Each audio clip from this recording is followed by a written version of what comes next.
जब त्रेता युग समाप्ति की ओर था और द्वारिका में जब यदुवंश युग में आपस में बनती नहीं थी, जुआ शराब झगड़ा एक दूसरे को मार काट रहे थे, तो भगवान श्री कृष्ण ने उन सभी को बहुत समझाया, लेकिन उन्होंने उनकी एक भी नहीं मानी। भगवान श्री कृष्ण को जगत गुरु कहा जाता है और उनकी भी जब उनके वंशियों ने एक भी नहीं मानी तो भगवान श्री कृष्ण निराश हो गए और कहा कि शायद काल को, विधाता को यही मंजूर है। साथियों, कहते हैं कि जब भगवान के मानने से भी लोग नहीं माने तो आम इंसान के समझाने से आखिर कौन मानेगा। और कहा भी गया है कि जाए विधाता दारुण दुख देई, ताकि मति पहले ही हर ले।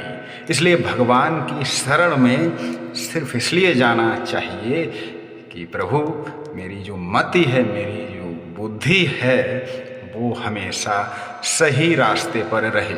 जब आपकी मति, आपकी बुद्धि सही रास्ते पर रहेगी तो फिर आपको कोई कष्ट होगा नहीं।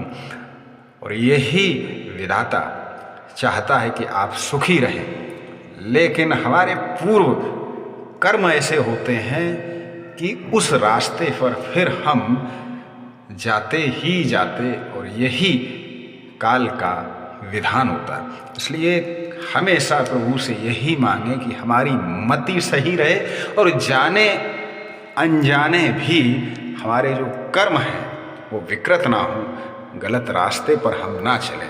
और सिर्फ अगर हमने इतना सीख लिया कि हमारी बुद्धि सही रहे, हमारे कर्म ठीक रहें, तो फिर आपको सारे संसार की दौलत यानी कि सुख और शांति की दौलत मिल जाएगी।